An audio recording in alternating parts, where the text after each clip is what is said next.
नमस्कार। प्रस्तुत है आज का चिंतन। आत्मीयता की उन्नति के लिए अभ्यास करने का सबसे अच्छा स्थान अपना घर है।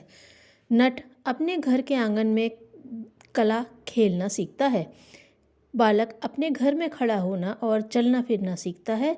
योग की साधना भी घर से ही आरंभ होनी चाहिए। प्रेम, त्याग और सेवा का अभ्यास करने के लिए अपने घर का क्षेत्र सबसे अच्छा है। इन तत्वों का प्रकाश जिस स्थान पर पड़ता है वही चमकने लगता है। जब तक आत्मीयता के भावों की कमी रहती है तब तक औरों के प्रति दुर्भाव, घृणा, क्रोध, उपेक्षा के भाव रहते हैं। किंतु जब अपनेपन के विचार बढ़ते हैं तो हल्के दर्जे की चीज़ें भी बहुत सुंदर दिखाई पड़ने लगती हैं। माता अपने बच्चों के प्रति आत्मभाव रखती है, इसलिए यदि वह लाभदायक न भी हो तो भी उसे भरपूर स्नेह करती है। पतिव्रता पत्नियों को अपने काले, कलूटे और दुर्गुणी पति भी इंद्र जैसे सुंदर और बृहस्पति जैसे गुणवान लगते हैं। दुनिया में सारे झगड़ों की जड़ यह है कि हम देते कम हैं और मांगते ज़्यादा हैं। हमें चाहिए कि दें बहुत और बदला बिल्कुल न मांगें, या बहुत कम पाने की आशा रखें। इस नीति को ग्रहण करते ही हमारे आसपास के सारे झगड़े मिट जाते हैं। आत्मीयता की महान साधना में प्रवृत्त होने वाले को अपना दृष्टिकोण देने का, त्याग और सेवा का बनाना पड़ता है। आप प्रेम की उदार भावनाओं से अपने अंतःकरण को परिपूर्ण कर लीजिए और सगे संबंधियों के साथ त्याग एवं सेवा का व्यवहार करना आरंभ कर दीजिए। कुछ ही क्षणों के उपरांत एक चमत्कार हुआ दिखाई देने लगेगा। अपना छोटा सा परिवार, जो शायद बहुत दिनों से कलह और क्लेशों का घर बना हुआ था, सुख शांति का स्वर्ग दिखने लगेगा।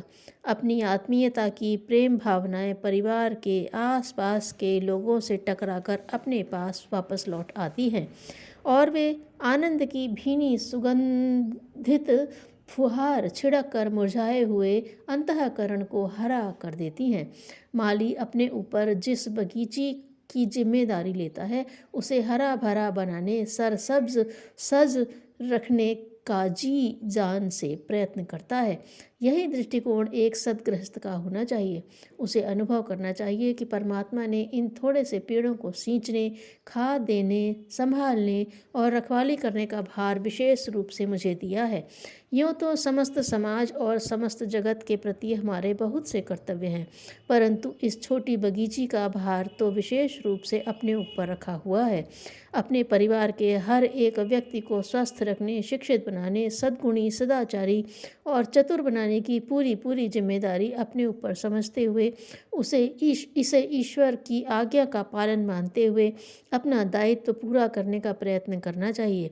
अपने परिवार के सदस्यों की सेवा भी परमार्थ, पुण्य, लोक सेवा, ईश्वर पूजा से किसी प्रकार कम नहीं है। स्वार्थ और परमार्थ का मूल बीज अपने मनोभाव, दृष्टिकोण के ऊपर निर्भर है। यदि पत्नी के प्रति उसे अपनी नौकरानी, दासी, संपत्ति या भोग सामग्री समझकर अपना मतलब गांठने, सेवाएं लेने, शासन करने का भाव हो तो यह स्वार्थ भाव ही नरक, कलह, भार एवं दुख की ओर ले जाने वाला है। यदि उसे अपने उपवन का सुरम्य सरस वृक्ष समझकर उसके प्रति सात्विक, त्यागमय सेवा का, पुनीत उदारतामय प्रेम का भाव हो, अपने स्वार्थ की अपेक्षा दूसरे के स्वार्थ को महत्व देने का भाव हो, तो दाम्पत्य जीवन को, पत्नी सानिध्य को परमार्थ, स्वर्ग, स्नेह और आनंद का घर बनाया जा सकता है। देना कम और लेना ज़्यादा, यह नीति झगड़े की, पाप की, कटुता की, नरक की जड़ है। देना ज़्यादा और लेना कम से कम, यह नीति प्रेम, सहयोग, पुण्य और स्वर्ग की जननी है। बदला चाहने, लेने, स्वार्थ साधने, सेवा कराने की स्वार्थ दृष्टि से यदि पत्नी, पुत्र, पिता, माता, बुआ, बहन को देखा जाए तो यह सभी बड़े स्वार्थी, खुदगर्ज, बुरे, रूखे, उपेक्षा करने वाले उद्दंड दिखाई देंगे। उनमें एक से एक बड़ी बुराइयां दिखाई पड़ेंगी और ऐसा लगेगा मानो गृहस्थ ही सारे दुखों, स्वार्थों और पापों का केंद्र है। कई व्यक्ति गृहस्थी पर ऐसा ही दोष लगाते हुए कुढ़ते रहते हैं, खिन्न रहते हैं एवं घर छोड़कर भाग खड़े होते हैं। असल में यह दोष परिवार वालों का नहीं, वरन उनके अपने दृष्टिकोण का दोष है। पीला चश्मा पहनने वाले को हर वस्तु पीली ही दिखाई पड़ती है। प्रत्येक मनुष्य अपूर्ण है, वह अपूर्णता से पूर्णता की ओर यात्रा कर रहा है। ऐसी दशा में यह आशा नहीं रखनी चाहिए कि हमारे परिवार के सब सदस्य स्वर्ग के देवता हमारे पूर्ण आज्ञानुवर्ती होंगे। जीव अपने साथ जन्म जन्मांतरों के संस्कारों को साथ लाता है। यह संस्कार धीरे धीरे बड़े प्रयत्नपूर्वक बदले जाते हैं। एक दिन में उन सब का परिवर्तन नहीं हो सकता। इसलिए यह आशा रखना अनुचित है कि परिवार वाले पूर्णतया हमारे आज्ञानुवर्ती ही होंगे।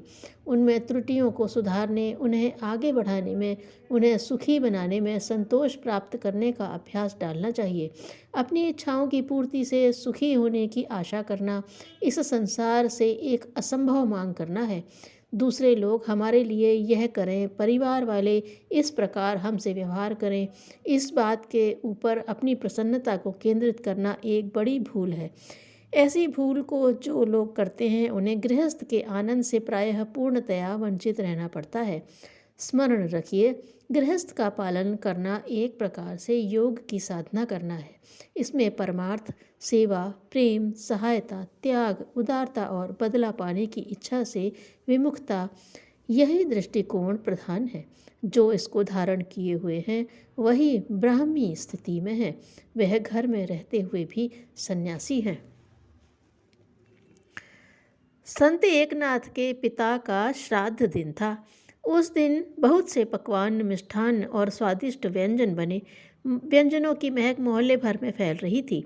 पड़ोस में अछूतों के घर थे। उनके बच्चों ने व्यंजनों की चर्चा सुनी तो उन्हें पाने के लिए लालायित हो गए।